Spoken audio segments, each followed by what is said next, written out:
और ये बड़ा अपडेट शेख हसीना को लेकर है। बांग्लादेश में चुनाव नहीं लड़ पाएंगी शेख हसीना। अब आवामी लीग बांग्लादेश में चुनाव नहीं लड़ पाएगा। यहाँ पर यूनुस के सलाहकार महफूज आलम का ये बयान सामने आया है। आवामी लीग को चुनाव नहीं लड़ने दिया जाएगा, ये सीधे तौर पर चेतावनी दे दी गई। आवामी लीग देश विरोधी फिर चुनाव नहीं लड़ने देंगे। चुनाव सिर्फ बांग्लादेश समर्थक पार्टियों के बीच ही लड़ा जाएगा। आवामी लीग पार्टी को सीधे तौर पर चुनाव नहीं लड़ने की धमकी दे दी गई है और ये ऐलान कर दिया गया है। मोहम्मद यूनुस के सलाहकार हैं जिनके जरिए ये बड़ी बात कही गई है। आवामी लीग बांग्लादेश में चुनाव नहीं लड़ पाएगी, ये साफ कर दिया। ये कहा कि महफूज आलम ने कहा, जो कि मोहम्मद यूनुस के सलाहकार हैं, कह रहे हैं कि बांग्लादेश में अब वही पार्टियां चुनाव लड़ेंगी जो बांग्लादेश के समर्थन में होंगी, बल्कि जो देश के खिलाफ वाली पार्टी हैं, देश विरोधी पार्टी हैं, उन्हें यहां हम पनपने नहीं देंगे। जिस तरीके से शेख हसीना भारत में मौजूद हैं और आने वाले इलेक्शंस को लेकर लगातार बात होती रही, ऐसे में ये बयान बड़ा इंपॉर्टेंट है रैनिक। और अगर सीधे तौर पर ये कह दिया गया आवामी लीग को हम चुनाव लड़ने ही नहीं देंगे, इसका मतलब क्या पॉलिटिकल करियर खत्म हो गया शेख हसीना का, या फिर इसे सिर्फ एक चेतावनी या धमकी के तौर पर देखें?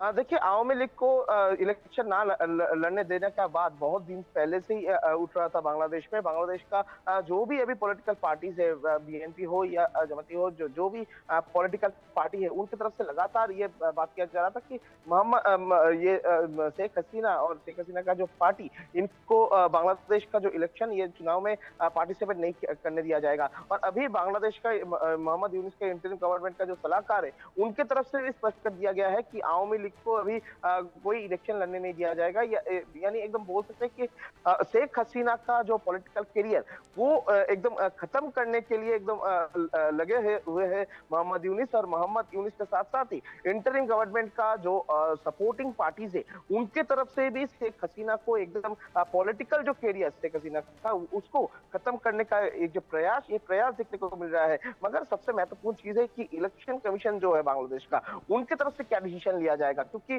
जैसे कि इलेक्शन कमीशन की तरफ से भी एकदम स्पष्ट कर दिया गया था कि अगर किसी पॉलिटिकल पार्टी के खिलाफ में कोई मामला हो तो उनको इलेक्शन में खड़ा होने नहीं दिया जाएगा।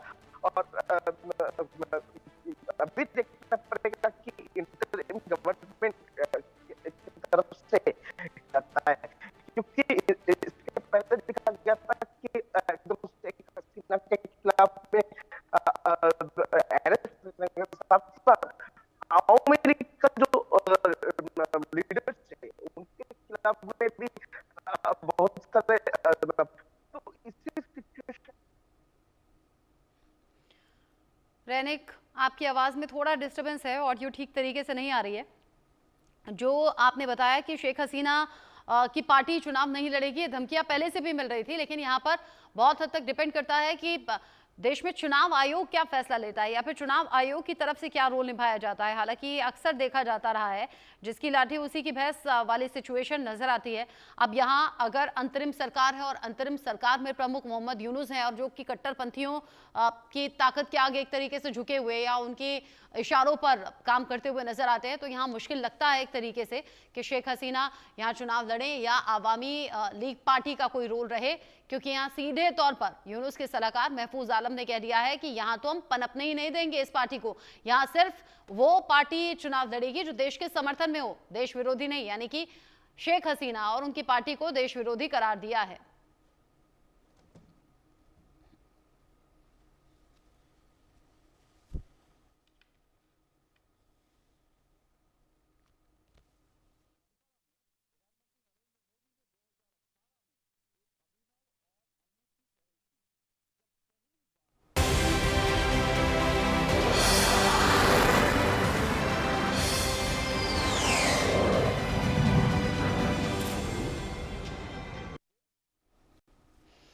और अब बात गर्वीले गणतंत्र की। देश भर में 76वां गणतंत्र दिवस धूमधाम से मनाया जा रहा है। कर्तव्य पथ पर मुख्य कार्यक्रम भी आयोजित हुआ, जिसे देश भर ने देखा।